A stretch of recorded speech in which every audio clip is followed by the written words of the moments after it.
Rosie Harris, I'm so grateful to have you here today to share. Thank you so much. You are the director of Refuge for Women. Yeah. Tell us a little bit about your story. For sure. So I'm a Midwest girl, relatively new out west. I come from a very broken family, and that is in large part why I do the work that I do. I think it is the overflow of my narrative. And so growing up, I experienced foster care for about 5 years. My mother was murdered during that time.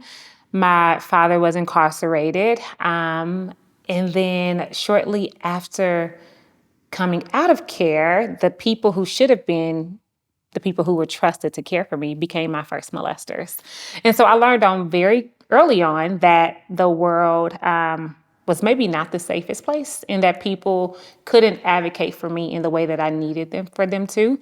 And so that created in me this desire to do that very same thing for women who don't have a voice. So that segues into my current role. I serve as the executive director at Refuge for Women, and we serve women who are exiting the sex industry. We typically don't just say women who've been trafficked, just because that's very limiting. When I say sex industry, I'm thinking trafficking, but I'm also thinking adult dance and film and online solicitation or any of those avenues. If that is a part of her narrative, then she fits our target demographic. And so my hope, present day, is to be able to do what I wish somebody would have done for 10-year-old me and advocate for our women to help restore dignity, to remind them that their stories matter, and to have people love them along the way as they seek to heal. So yeah, Wow. that's what we do. Well, I can only imagine being in the position that you're in and having seen not only for yourself personally, but the women that come through and their stories as well. For sure. How has that affected you being a part of Refuge for Women and the ability to help be somebody else's voice? Yeah. Well, the first thing is it's not lost on me that is a very sacred position for people to trust us with their narratives. We live in a country where you meet somebody, oh, what do you do and where you're from? And those are natural identifiers without considering that maybe someone doesn't want to share their journey, or maybe some people's journeys aren't pleasant. And so when I think of the women that we serve, I'm reminded that them trusting us, myself and my staff, to tell their story, to advocate on their behalf, that is weighty. And so that's the first thing that I have to remember is that that's sacred, that they're trusting us with some of the deepest parts of them. And that is incredibly important and should be considered as such when we're thinking about the work that we do. So we recognize that that's a big deal. And so when we think of the women that we serve and the work that we do, we need to do it with that in mind, that we are entrusted with someone's stories in their darkest moments. And we have a duty to steward that well. Absolutely. For anybody who isn't familiar, how people out there maybe are watching this, what are some identifiers of somebody who's in a situation where they may need help? When I think trafficking, most of us think Liam Neeson and Taken and somebody thrown under a bed and a phone. Like it, and not that doesn't happen, but more often than not, it's someone in your backyard. The vast majority of people who are trafficked are not trafficked by strangers. They're trafficked by someone they love. So a mentor, a pastor, their dad, their brother.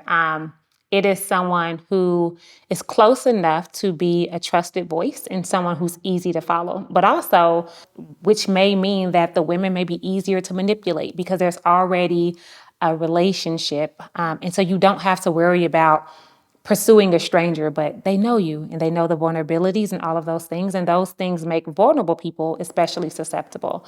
But some of the warning signs could be a woman who is unable to make eye contact or looks at a man first for permission to speak. It could be a disgruntled appearance. It could be she only works night hours. So just things that are like one or two things in and of themselves. Like if you work grave shift, that's not really, I wouldn't think twice. Okay, you work third shift, no big deal. Right. But if someone told me she works third shift, she doesn't make eye contact, she's always disgruntled, she's very secretive, she only travels with one or two other women, she's never alone, then my wheels do begin to spin and consider maybe there's something deeper going on that needs to be considered. Yeah. So Yeah. I would in just listening to you answer that, I think just people being educated in general Yeah, about the subject, for sure. it could be easier to pick up on some of those signs that might be Yeah. otherwise subtle. But of course, also that goes hand in hand with women who are in a situation where how do you get out of it? What should they do Hmm. if they need to get out of a situation? And Yeah, who do they call? Who do they for reach sure. out to? For sure. Who can be trusted? A lot of our women, there is no one like that in their worlds. We have found that most of the connections to our women are advocates, but those aren't people that our women readily have access to. That maybe you went to a shelter and from there were connected to a caseworker or something like that. But we enjoy when there's an advocate in the picture because that allows someone to speak on the woman's behalf, that gets to temper what is told and how that narrative is told. But it also, that advocate acts as a defense, like as a line of defense to ensure that someone else, because they don't know us initially, we could be predatory as well. Praise God that we're not. But the advocate is a safe person to say, okay, what are we looking for? How do we get you there? And who is trusted to step in? And so, yeah, but when our women find us, it's typically by that. But sometimes it's just someone Googles, like, I need out and where do I go? Wow. And Refuge for Women is one of the leading organizations for residential programs for women who have been exploited. And so we pop up pretty quickly when doing a search. That's right. Yeah. So, more detail into Refuge for Women. What exactly is that, For and sure. how does it provide help for the women? For sure. So Refuge for Women is a national organization. We're located in 6 cities. That is Dallas and Houston, obviously Las Vegas, Chicago, Pittsburgh, and Kentucky. So we are a residential healing program for women who are exiting or who have been sexually exploited. We are faith-based, but that doesn't mean our women have to be. We recognize that our women are coming from varying journeys, and our job is to come alongside of them regardless of what they believe, because that can't be helping someone can be contingent upon what they believe. If we're here to help, then we're here to help, period. And so that is one of my favorite parts about us is that there are no qualifiers. If the sex industry is a part of your narrative, then we are here to serve you. And so, yeah, that's who we are. We are located in those cities, and some of the cities have different. We have the same module, but in Las Vegas, we have the 3 homes, and we are the only of our location who has all 3 homes. So we have an emergency house and a program house and a transitional living house and a 2.5-year continuum if a woman is to follow the whole of our program. And really, we're just here to help women as they heal, to be a safe landing spot for them to do just that without all the chaos of the world. That's amazing. What can people do to help support Refuge for Women? We're a nonprofit. The first thing is the reality is the work that we do is only possible when generous people give. Okay. Like that is the truth of it. We do this work because we have generous donors and partners who believe in what we do, who love our women, and who are willing to do what is necessary in order for us to do this work. And so that's the first thing. But also, we are always looking for volunteers, people who are like, maybe I can't add financially, but I have a free Wednesday afternoon every 2 weeks. Is there a way that I can serve? And we will absolutely plug you in. But then maybe there's people who doesn't have finances or time, but you can just commit to pray. Like, do that on our behalf. And so there is no shortage of ways we can plug someone in who cares about the work that we do and wants to get involved. Right. And looking on the website, I did notice that there's ways for people there's shopping lists for the homes to Oh, yeah. provide supplies for the homes. Yeah. There are events being held. Do you have any events coming up? We do. We have a women's luncheon on April 26th. That is next Friday at the Blind Center from 12 to 2. There is a RSVP link that I could send you, but really it's like show up, learn more about Refuge, hear from our graduates. We'll have a graduate panel.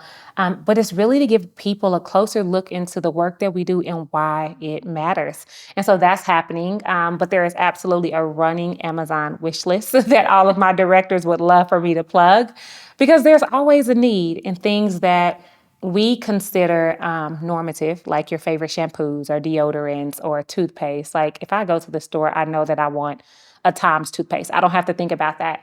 But for our women, that's a luxury. For some of them, they have only been able to use what someone else told them was acceptable or when they said that. And so the fact that they have access to those things again, that's a really big deal. Yeah. Wow.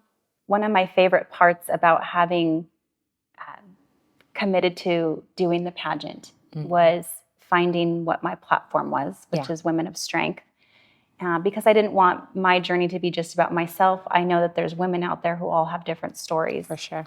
And I wanted to make it about women. And I wanted to give women a chance to sit down and have an ability to share those stories and to shine light on them, promote them, whether that's a business or a cause or a charity.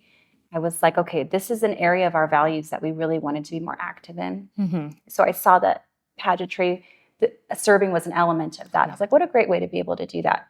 But I am beside myself at just because they said you have to have a platform. I'm like, what am I going to do? Like, all of these different subjects matter. How can you just choose one? Right. So this was such a great way, the way it came about, to have one platform and be able to touch so many people and so many subjects.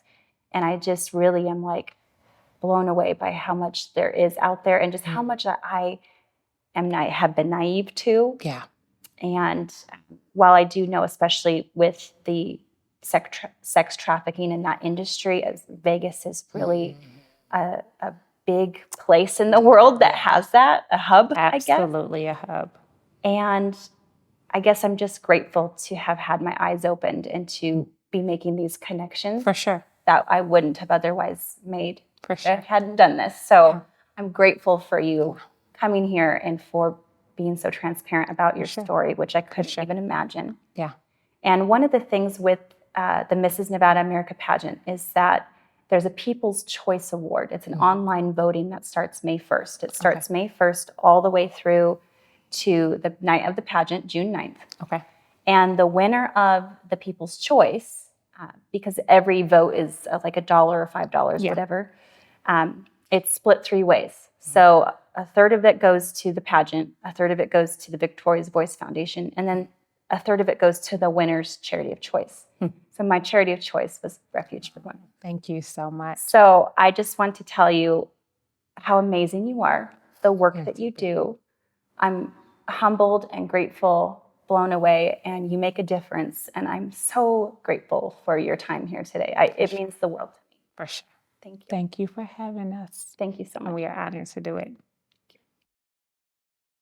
If you or someone you know is affected by the sex industry and are looking to reach out and get help, here is a number you can call. Feel free to go to our website. That is refugeforwomen.org/Las Vegas. You can also call the national hotline for sex trafficking, and that is 888-373-7888.